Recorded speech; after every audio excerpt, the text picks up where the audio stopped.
The Germanic tribes, the Saxons, the Franks, and countless others, each carried their own laws, worshipped their own gods, and guarded their pride with a ferocity that bordered on the sacred. These were not peoples held together by the cold machinery of a centralized state. No, they were bound by something far older, far more elemental: blood ties and absolute, unquestioning loyalty to the leader of the tribe.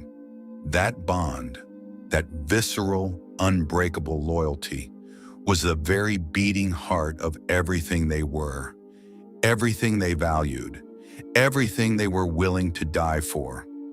War for these people was not a catastrophe to be dreaded or avoided. It was a crucible, the ultimate test of what a man was truly made of. The forge where honor was hammered into shape and where legends were born in blood and fire. The chieftain was not simply a commander who gave orders from a safe distance. He was the warrior who stepped into the very front line, who bled alongside his brothers, who conquered, and who, when death finally came for him, was lifted into immortality through the songs and poems of his people. To die with glory was to live forever. That was the bargain. That was the world. Then came the moment that would shake the known world to its roots and redirect the course of history for all time. A moment that the centuries have never forgotten and never will. In the year 9 AD, deep within the fog-drenched, shadow-dark forests of Teutoburg, a Germanic chieftain named Arminius laid a trap of almost supernatural cunning. Arminius was no ordinary warrior.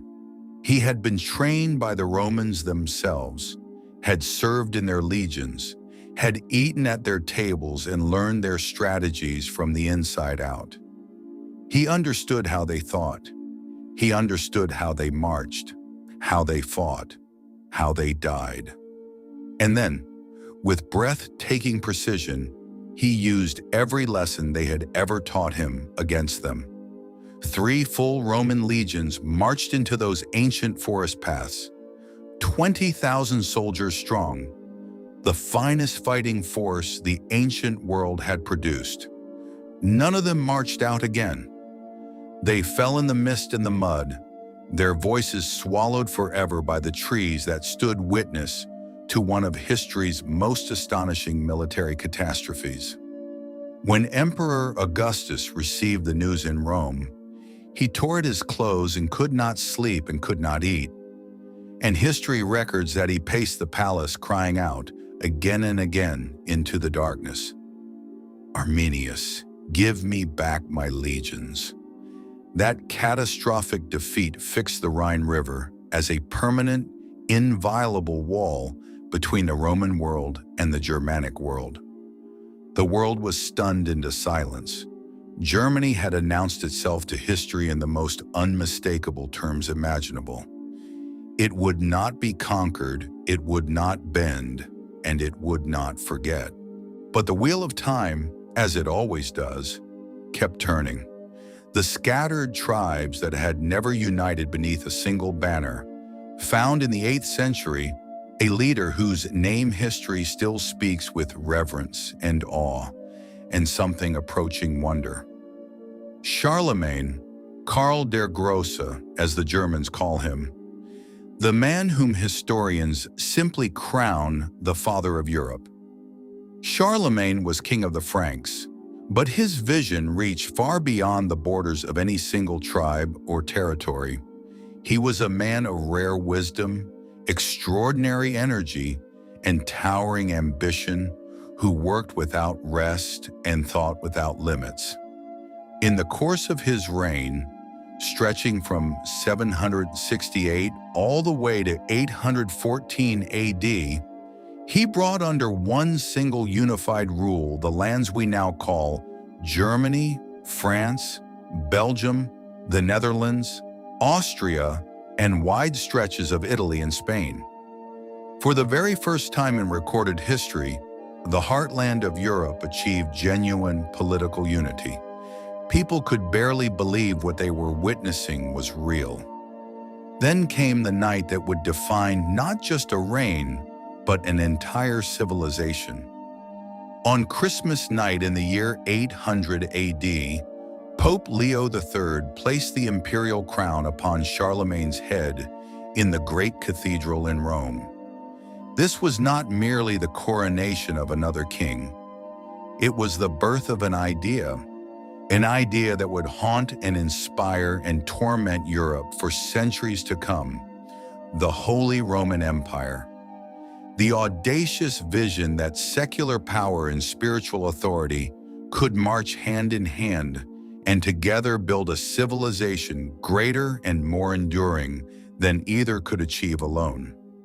Charlemagne did not only fight wars, he brought culture wherever he went. He founded schools, supported scholars, opened his court to the finest minds of his age. He sought to unify his vast territories not merely through force of arms, but through faith, through law, through knowledge.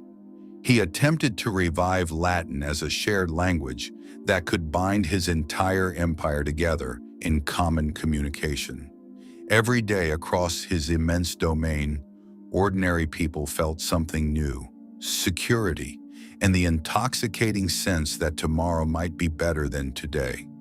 But his death in 814 began the slow and painful unraveling of everything he had built. His sons divided the empire among themselves, and from that fateful partition were planted the seeds of modern Germany and modern France. Two nations that, right up to our own time, have been simultaneously the closest of friends and the most intense of rivals, locked forever in a dance of competition and admiration. The Holy Roman Empire that followed, which Voltaire famously and wickedly mocked as being neither holy nor Roman, nor much of an empire, was nevertheless the most powerful political institution in Europe for centuries, perpetually astonishing and perpetually defying expectations.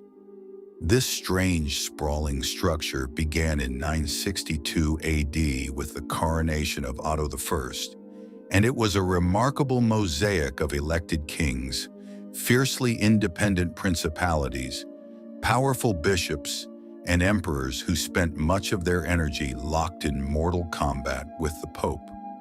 One of the most breathtaking confrontations of this entire era arrived in 1077. Heinrich IV, Emperor of Germany, had been excommunicated by Pope Gregory VII, a thunderbolt that left all of Europe gasping. In the bitter dead of winter, the most powerful ruler on the entire continent was compelled to do the unthinkable: to stand barefoot in the snow outside the castle of Canossa in northern Italy for 3 full, agonizing days, begging the Pope for forgiveness. Picture it: the emperor of the known world, barefoot in the freezing cold, humbled before a churchman. It was one of the most staggering scenes in the political history of the medieval world, a demonstration that even the mightiest wielder of earthly power could not escape the grip of spiritual authority. Yet the story did not end there. This same emperor, burning with the memory of his humiliation, later took his revenge and drove the Pope from Rome entirely. The war between the sword and the cross would continue to rage for generations. Yet Germany in these same turbulent centuries also experienced a remarkable flowering of culture and commerce that deserves to be celebrated alongside all the drama and bloodshed. Cities like Cologne, Nuremberg, Lübeck, and Hamburg blossomed into thriving centers of trade and extraordinary wealth. The Hanseatic League, a powerful alliance of Northern European trading cities, stretched its economic reach from the Baltic to the North Sea, making Germany the very heartbeat of European commerce. Gothic cathedrals thrust their stone spires toward heaven as if trying to touch God directly. Universities rose one after another from the fertile earth. German philosophers and theologians produced an intellectual inheritance of remarkable depth and lasting influence. Quietly and irresistibly, these centuries were preparing Germany to become the birthplace of one of the most earth-shattering revolutions in all of human history.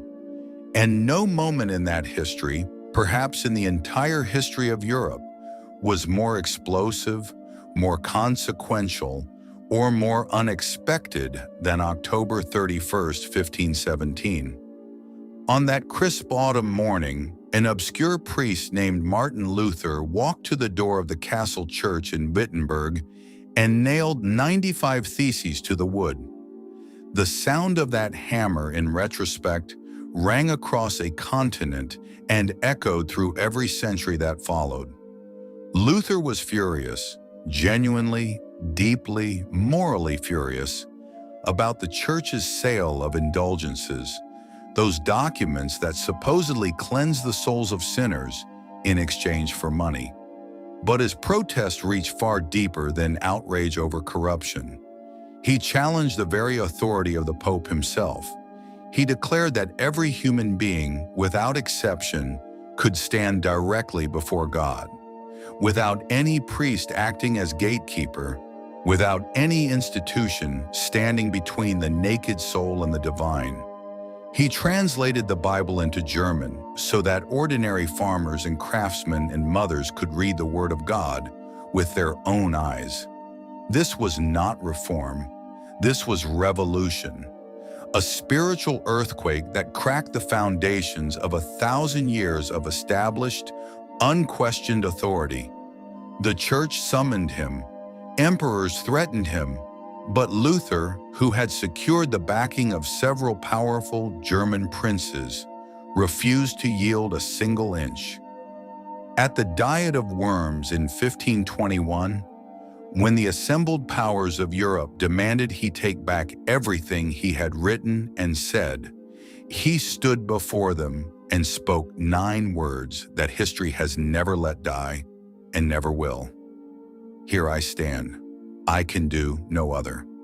The result was the Protestant Reformation, and Germany split violently, passionately, irrevocably into 2 great camps, Catholic and Protestant. This fracture eventually ignited the 30 Years' War, from 1618 to 1648, one of the most devastating and merciless conflicts Europe had ever been forced to endure. Germany lost a full third of its entire population. Farms burned to gray ash. Entire cities were wiped from the map as if they had never existed. Disease and famine consumed whatever the sword had left behind. Yet even from this overwhelming horror, something lasting emerged. The Peace of Westphalia, a document that established the principle of national sovereignty and laid the very cornerstone of the modern international system. Even from the most unspeakable destruction, humanity finds a way to build something that endures. In the 17th and 18th centuries, while Germany remained a fragmented patchwork of more than 300 small states and principalities, a new power emerged in the northeast that no one had been watching carefully enough. Prussia, a territory once dismissed and overlooked, transformed itself with startling speed into a major force on the European stage. No one shaped Prussia's rise more decisively than Frederick the Great, Friedrich II, who ruled from 1740 to 1786 and was perhaps the most astonishing human contradiction that history has ever produced. A ruthless military genius who played the flute with genuine skill and passion, composed French poetry, maintained an intimate friendship with Voltaire, and held chamber concerts in the evenings after days of brutal, grinding warfare. Frederick built an army of legendary discipline and devastating battlefield effectiveness. With it, Prussia expanded its territory relentlessly. In the 7 Years' War, Prussia stood virtually alone against a formidable coalition of Austria, France, and Russia, and was not broken. Historians still shake their heads in wonder at how this near-miraculous survival made Frederick immortal in the annals of military history. But Frederick was more than a commander. He brought Enlightenment thinking to his court and made it policy. He declared religion a strictly private matter of individual conscience. He abolished torture, and he believed with genuine intellectual conviction that a king was the first servant of the state, that power existed not to glorify the ruler, but to serve the governed. That one idea, planted in Prussian soil, would eventually grow into the deep-rooted tree of democracy itself. The first half of the 19th century unleashed nationalism across Europe like a fever that no medicine could touch. Germans who shared a common language, a common culture, a literary tradition that ran from Goethe to Schiller, yet found themselves scattered across dozens of different governments, burned with a single consuming dream, a united Germany. Napoleon's campaigns had, without intending to, poured accelerant on that fire. Because when a foreign power occupies your homeland, you understand in your gut what it truly means to belong to a people. The revolutions of 1848 brought that dream trembling within reach. Representatives from across the German states gathered in Frankfurt to write a constitution, to build a democratic Germany with their own hands. But the conservative princes proved stronger, the armies crushed the uprisings, and the dream collapsed back into silence. History, however, had grown tired of waiting for dreamers. German unification would not emerge from poetry or idealism. It would be forged by the cold, pitiless intelligence of Otto von Bismarck, who became Chancellor of Prussia in 1862 and stated his governing philosophy without apology or decoration. The great questions of the age are not decided by speeches and majority votes. They are decided by iron and blood. He meant it absolutely. Through 3 rapid, calculated wars against Denmark in 1864, Austria in 1866, and France in 1870, Bismarck achieved what entire generations had only dared to dream in private. In January 1871, in the Hall of Mirrors at the Palace of Versailles, chosen with deliberate theatrical precision to deliver maximum humiliation to France, the German Empire was proclaimed and Wilhelm I was crowned emperor. Germany had become, in what seemed like a single breath, the foremost power in Europe. Bismarck spent the next 2 decades holding the peace of Europe together with extraordinary diplomatic artistry, perfectly aware that Germany's sudden greatness had made it many powerful enemies.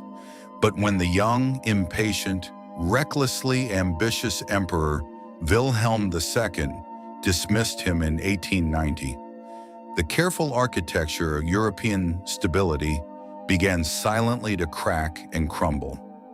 Wilhelm craved glory. He drove France and Russia toward each other. He alarmed Britain with Germany's exploding naval ambitions. He steered Europe, with growing confidence and terrible blindness, toward a catastrophe that almost no one fully saw until it was already upon them. July 1914, a single bullet in Sarajevo. Archduke Franz Ferdinand, heir to the Austro-Hungarian throne, fell dead, and the elaborate interlocked system of European alliances began to topple one after another like dominoes in an inexorable line. Germany, having pledged its full support to Austria, stumbled into a war it could neither win cleanly nor escape with dignity.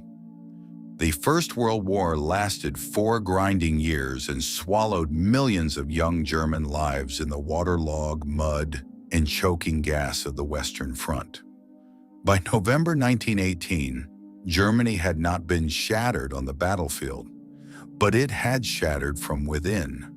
Revolution blazed through the cities, the emperor fled to the Netherlands, and a republic was declared in haste and desperation. Then the Treaty of Versailles descended in 1919 and crushed what little remained. Germany was forced to accept sole and total guilt for the war, surrender enormous territories, reduce its army to a mere shadow of itself, and pay reparations designed to punish for generations. The humiliation drove itself like a splinter into the soul of Germany and never came out. The Weimar Republic, Germany's first genuine democracy, arrived into a world that did not want it. The right denounced it as betrayal, the left condemned it as half-hearted compromise. Millions of ordinary Germans, humiliated and exhausted and frightened, searched desperately for anyone to blame. When hyperinflation in the early 1920s destroyed lifetime savings overnight, when a single loaf of bread cost billions of worthless marks, the searching became frantic. When the crash of 1929 rolled in from America and pushed unemployment to 6 million, the fury became explosive. Into this despair stepped Adolf Hitler, not through a coup, not through violence, but through elections and the democratic process itself. He came to power in January 1933 with intoxicating promises: restore Germany's greatness, reclaim its honor, punish its enemies. In the early years, the economy recovered, highways were built, and a people who had tasted nothing but humiliation felt pride ignite again in their chests. But this pride had been built on a foundation of hatred, and that hatred led, with methodical and merciless efficiency, to the Holocaust. The systematic murder of 6 million Jews and millions of others, planned at desks and executed on railway timetables and carried out in camps built for the purpose. This remains the darkest chapter not only in German history, but in the recorded history of all humanity. A warning that no century should ever feel safe enough to ignore. Germany was completely and utterly defeated in May 1945. Cities lay in rubble. The country was carved into occupation zones. From the ruins, 2 Germanys emerged. West Germany, which accepted democracy and rebuilt with breathtaking speed. The Wirtschaftswunder, the economic miracle, rising within a single generation to become the second largest economy in the Western world. And East Germany under Soviet control, which built walls to keep its own people in prison. In 1961, that wall became concrete and barbed wire, splitting Berlin in 2 and tearing families apart for nearly 30 years. Then came the night of November 9, 1989. A confused East German official accidentally announced on live television that the border was open immediately. Within hours, thousands of people pressed against the checkpoints. Guards stood down, and then the people came, not with weapons, but with hammers and their bare, determined hands. And they tore the wall apart piece by piece, brick by brick, until nothing was left but fragments and memory. On October 3, 1990, Germany became one nation again. The Germany of today has done something that history demanded, and that few nations have ever managed. It has confronted its darkest chapter with unflinching, unsparing honesty. The Holocaust is taught in every school without softening or evasion. Visits to the death camps are mandatory for students. Denying the Holocaust is a criminal offense. Memorials to the victims stand at the center of Berlin, permanent and unmovable, in the heart of the capital for all to see and to remember. This is not self-punishment. It is moral courage, the rarest and most important kind. Germany today is Europe's largest economy, a nation where precision engineering, scientific innovation, and world-class industry speak louder than any army ever could. But more than its remarkable automobiles or its industrial strength, Germany offers the world something that cannot be manufactured or exported. It offers proof. Proof that even a civilization that descended into the absolute depths of darkness can choose to rise, can choose to rebuild, can choose to remember with honesty, and can choose to become something worthy of the future it is still building. No people is condemned forever by its history. Every generation chooses what it will become. That is Germany's greatest lesson, and perhaps the most enduring and precious gift it has given to the world.